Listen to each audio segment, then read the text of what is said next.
আচ্ছা, আজ আমরা একটা দারুণ জার্নিতে যাব। ফিরে যাব সেই প্রাচীন ব্যাবিলনে। ভাবছেন কেন?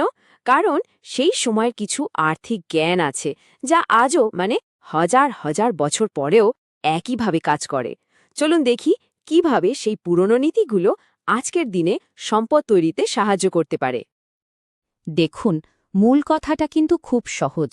বলা হচ্ছে, যারা অর্থ উপার্জনের সাধারণ নিয়মগুলো বোঝে তাদের জন্য অর্থের অভাব হয় না। তার মানে সম্পদ কোনো রহস্যময় ব্যাপার নয়, বরং এটা বেশ কিছু সহজবোধ্য আইনের উপরই নির্ভর করে চলে। আর এই যে আইনগুলোর কথা বলছি, এগুলো কিন্তু নতুন কিছু না।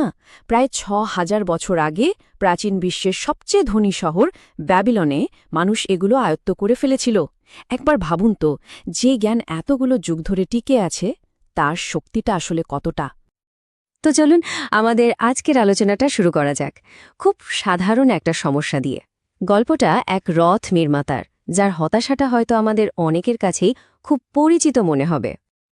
এই মানুষটার নাম বানসির, ব্যাবিলনের একজন খুবই দক্ষ রথ নির্মাতা। তিনি সারাদিন কঠোর পরিশ্রম করতেন, কিন্তু দিন শেষে তার টাকার থলেটা সেই খালি থেকে যেত। বানসের নিজের কথাতেই তার হতাশাটা একদম স্পষ্ট। তিনি বলতেন, আমরা পৃথিবীর সবচেয়ে ধনী শহরে থাকি, অথচ এই শহরের সম্পদের কিছুই আমাদের নিজেদের নয়। এই অনুভূতিটা কি চেনা চেনা লাগছে? আসল সমস্যাটা কিন্তু তার পরিশ্রমে ছিল না, ছিল জ্ঞানের অভাবে। আর ঠিক এই কারণে বানসির আর তার বন্ধু মিলে একটা সিদ্ধান্ত নিলেন। তারা ঠিক করলেন, ব্যাবিলনের সবচেয়ে ধনী মানুষ আরকাদের কাছে যাবেন জ্ঞানের খোঁজে। আর এখান থেকেই কিন্তু গল্পের মোড় ঘুরতে শুরু করে। এখন আমরা সেই সবচেয়ে গুরুত্বপূর্ণ অংশে চলে এসেছি।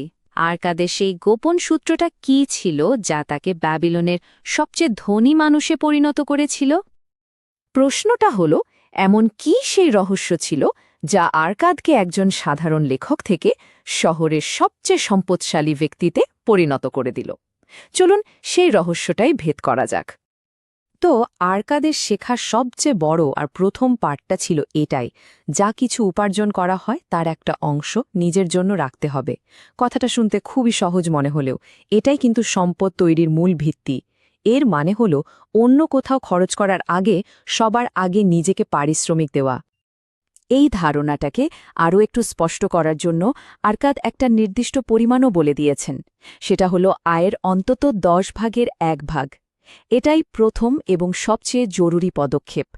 বেশ, এখন তাহলে সে ৭টা উপায় বা প্রতিকারের কথা বলা যাক, যা একটা খালি টাকার থলেকে কানায় কানায় পূর্ণ করার জন্য একটা পরিষ্কার নীল নকশা হিসেবে কাজ করে।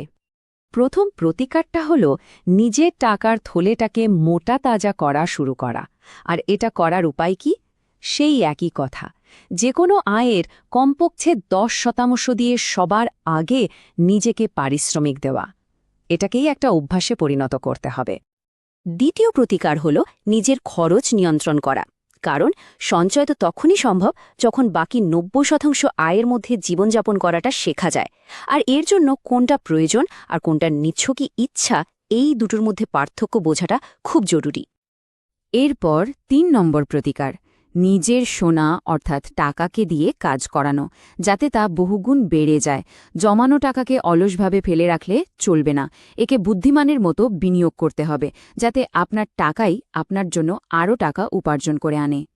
চতুর্থ প্রতিকার, নিজের সম্পদকে ক্ষতির হাত থেকে বাঁচানো। দেখুন, মূলধন রক্ষা করাটা কিন্তু টাকা উপার্জনের মতোই জরুরি। তাই রাতারাতি বড়লোক হওয়ার কোনো ফাঁদে পা না দিয়ে বিনিয়োগের আগে সবসময় জ্ঞানী আর অভিজ্ঞদের পরামর্শ নেওয়া উচিত।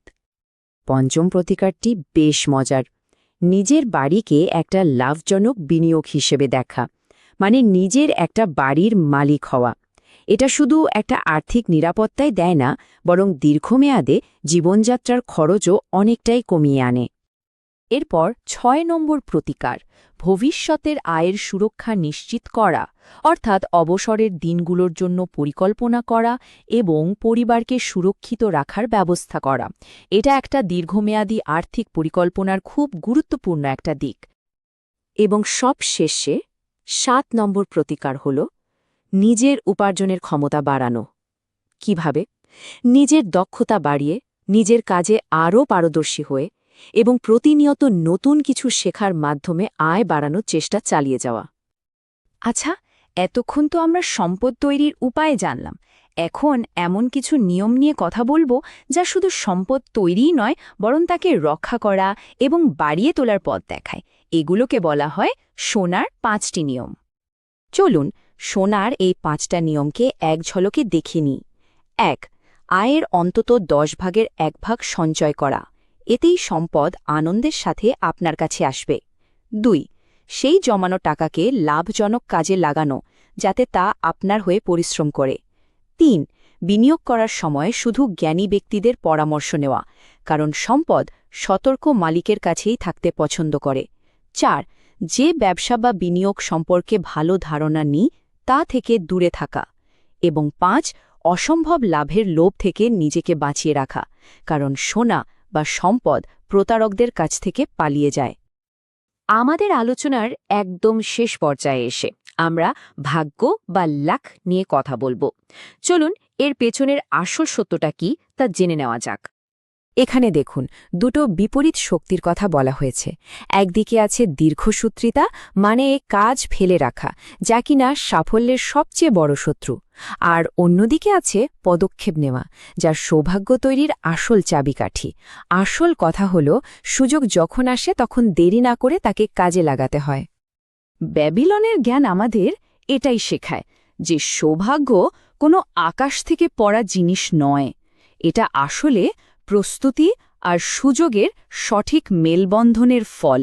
যখন প্রস্তুতিটা সুযোগের সাথে মিলে যায়, ঠিক তখনই সৌভাগ্যের জন্ম হয়। শেষ করার জন্য এই শক্তিশালী উক্তিটাই হয়তো যথেষ্ট। কর্মঠ ব্যক্তিরাই সৌভাগ্যের দেবীর প্রিয়পাত্র। এর মানে হল, যারা সঠিক সময়ে সঠিক পদক্ষেপটা নেয়, ভাগ্য সব সময় তাদেরই পক্ষে থাকে। প্রশ্নটা হল, আমরা কি সেই পদক্ষেপ নেওয়ার জন্য প্রস্তুত?